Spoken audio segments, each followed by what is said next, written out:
I first noticed something was off when Harper didn't come running at the sight of her sunshine yellow bike glinting in the driveway.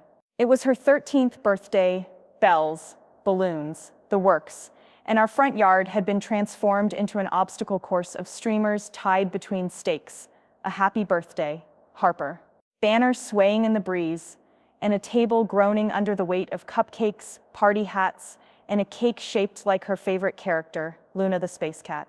But when I called, "Harper, your bike's out here," only silence answered. Usually, at the merest hint of her bike's bell, she'd sprint outside, arms flailing with excitement. Instead, I found her sitting at the back steps of the porch, legs pulled to her chest, chin resting on her knees. She stared at her sneakers, the corners of her mouth turned down. I crouched beside her, heart pinching. "Hey, birthday girl, everything okay?" She flicked her gaze to me, eyes hollow. "Aunt Casey?" she whispered. "Yeah, sweet pea." I brushed a strand of hair behind her ear. "It's your day, what's wrong?" She exhaled, shoulders sagging. I overheard Dad. She bit her lip. He said if I disappeared tomorrow, no one would even notice. The words hung between us, abrasive as gravel. My stomach plunged. "Dad said that?" Harper nodded, shoulders shuddering. He was joking. Sort of. But when I laughed, like I was supposed to, it wasn't a joke. Her voice cracked.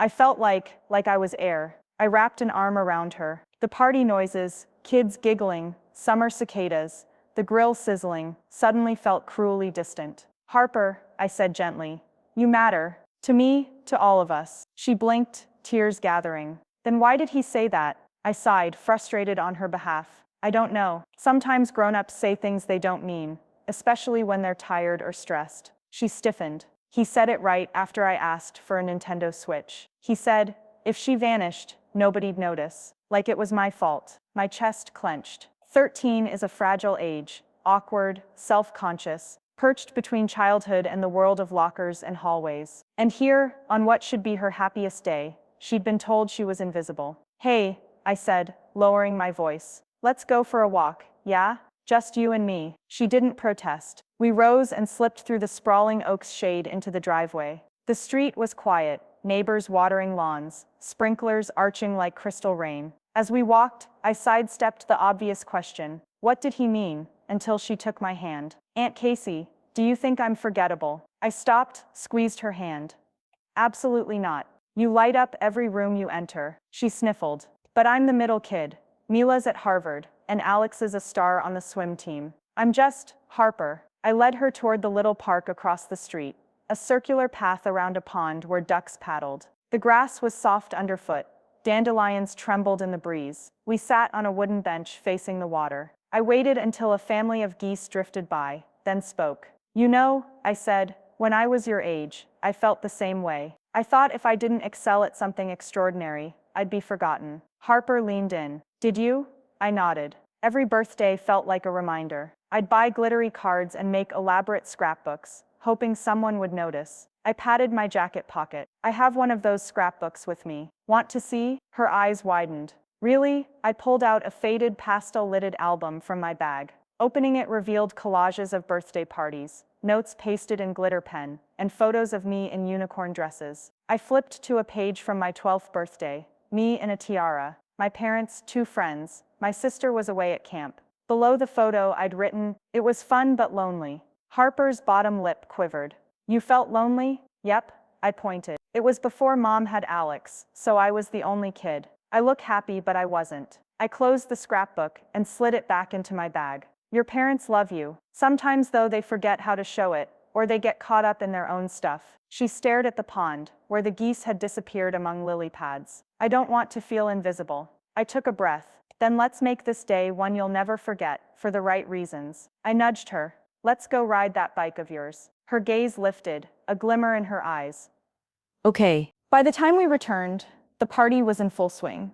My parents had quieted their work call tones and were corralling streamers into fresh runs. Mom's face lit when she saw us. "There she is," Mom said, rushing over. "Happy birthday, sweetheart." She reached to hug Harper. Harper stiffened for a moment, then melted into the embrace. I watched Dad approach, handing Harper a gift bag. "Your Uncle Casey took you out for a spin on the new bike," he said. Harper eyed him. "You heard me?" I saw Dad flinch, guilt flickering. He crouched next to her. I'm sorry. I said something mean earlier. You're not invisible. Harper's shoulders tightened. She turned back to me and squeezed my hand. Then she turned to Dad, eyes like storm clouds. You don't get to say that if you can't prove it. My father exhaled. You're right. He glanced at me. Aunt Casey took you riding. You've been buzzing around the block like a pro. Harper studied Dad, then glanced at me with a spark of defiance. She grabbed Dad's hand. Let's go, she said. He nodded and held out his arm. She hopped onto the bike, and he steadied her. I watched as they fishtailed down the driveway, Harper's grin wide, Dad keeping pace. She waved back before turning back to face the road. I turned back to Mom, who reached out to hug me. Thank you, she whispered, for showing her she matters. I patted her shoulder. She always did. We gathered back at the picnic table for cake, the candles flickering atop a three-tiered confection of strawberry shortcake and vanilla buttercream. Harper sat between Mom and Dad, no longer hidden in the shadows. I stood at the end of the table, camera poised, ready to capture her moment. They lifted the top tier, and I snapped the photo. Harper's face, illuminated by candlelight, equal parts joy and triumph. Dad and Mom beamed beside her. I felt a warmth spread through me, knowing I'd helped reclaim her narrative. When Harper made her wishes and blew out the candles, the crowd erupted in cheers. She looked at me, eyes shining. I raised my hand in a victorious high five, and she returned it, solid, confident.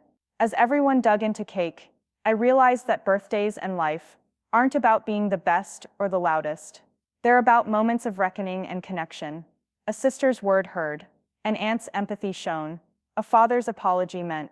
And as the sun dipped behind the maple tree, casting the yard in golden light, I knew this was Harper's day, no longer invisible, but seen and celebrated, every bit as bright as the candles on her cake. By the time the last forked shadow of sunset slipped beneath the maple, the backyard had settled into a gentle lull.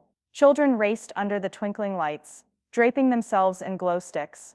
Parents lingered in clusters, sipping lemonade, while the hum of cicadas wound down. In the center, Harper stood on her driveway, now pitted and patched from her inaugural ride, beaming at her shiny yellow bike, a satin bow still tied to the handlebars. I hovered nearby, towel in hand, ready to wipe any perspiration from her face. Mom drifted over to me, straw clutched between fingers. I can't believe she's okay again, she said quietly, eyes misty. Thank you for everything today. I shook my head. She's got a cliff diver's heart, that one. All she needed was someone to call her landing pad. Mom smiled, brushing a lock of hair back. Ever the poet.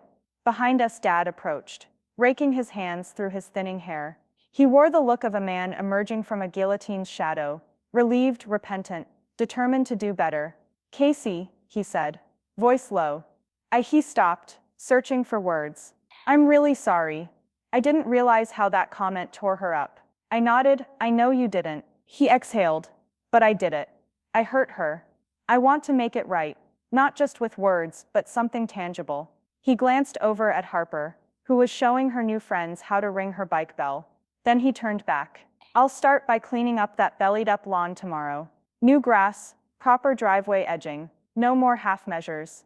And I'll get her that switch, on demand. I'm going to prove that if I say she matters, I'll show it. I reached out and clapped his shoulder. That's a start. Night deepened, and the party gradually quieted. Only a few diehards remained at the picnic table. Mom, Dad, and me picking at the leftover cupcakes and half-sipped punch. The girls had retreated into the house for late-night movie marathon. The boys had half-packed to leave, but lingered for one last cornhusk javelin toss. Mom lifted her empty cup. To new beginnings, she said, echoing our earlier toast. Dad smiled, raising his cup. To Harper, our sunshine and rain. I smiled softly into my cup, savoring the gesture. It felt like crossing a bridge. To family, I added. We clinked cups, the plastic ringing like glass. As we sat, grass stains on the seat, and stray confetti on our knees, Mom dug through her purse and emerged with a small stack of folded papers. I'd almost forgotten. Her voice cracked. Harper wrote these. She handed me a few sheets of lined notebook paper, messy cursive looping across the lines. I unfolded the top page. Dear Aunt Casey, thank you for making my birthday awesome. When Dad said that thing, I felt like disappearing. But you listened. You believed in me, and you made space for me to feel safe again. I love you. Love, Harper. I blinked, my throat twisting. Mom dabbed at her eyes with a napkin. Dad reached to pat her hand.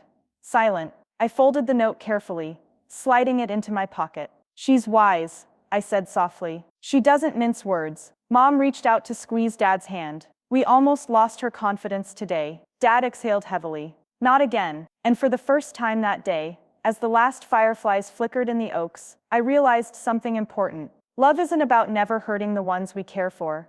It's about catching them when they stumble, about standing beside them when the world makes them question themselves. The next morning, the sun bathed the yard in gentle warmth.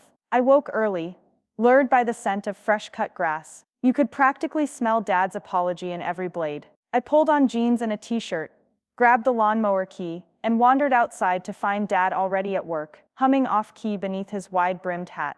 Morning, I said, coffee in hand. He hit pause on the mower and removed his hat, sweat beading. Thanks for coming. I leaned on the handle. Happy to help. He pointed to the battered lawn. I tried seeding overnight, but there's more to do. We spent the next 2 hours tilling soil, spreading seed, and laying down straw, back and forth camaraderie. Sun on our shoulders, a rhythm to our apologies and forgiveness. Dad talked about backing off his sarcasm, about giving Harper room to grow. I talked about setting expectations, about listening first. At the end, our sweat-soaked handshake sealed more than a promise.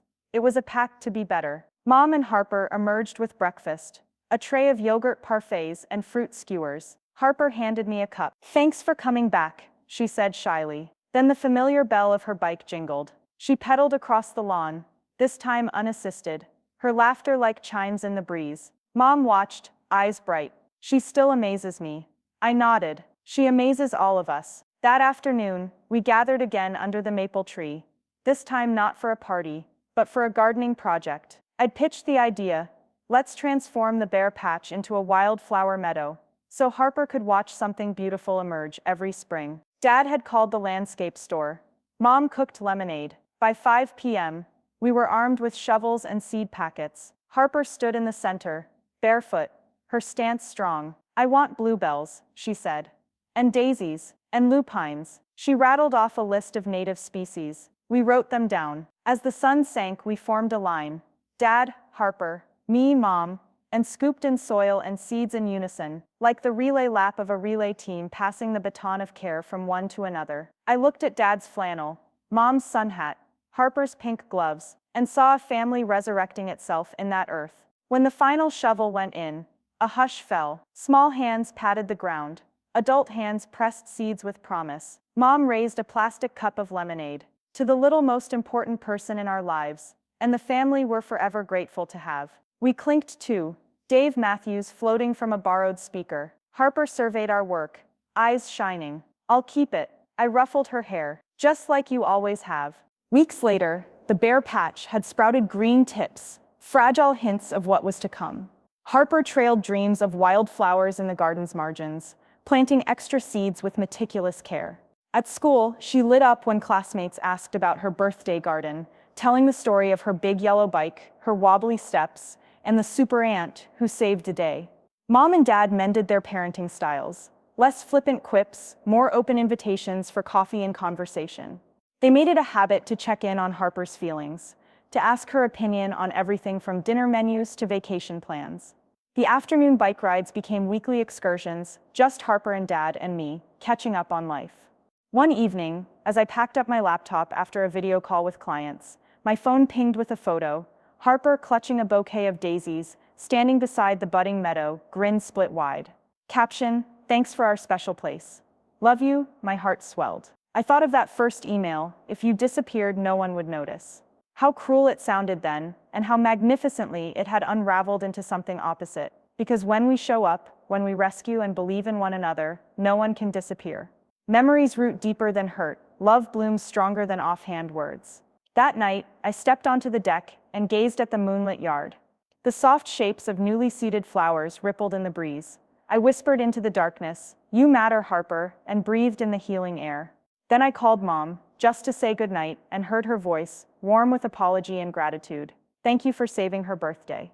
And I knew that some gifts aren't wrapped in paper, some parties aren't confined to a day, and that the measure of love is not in grand gestures alone, but in tending the tender places over and over again, like planting seeds that will one day burst into color.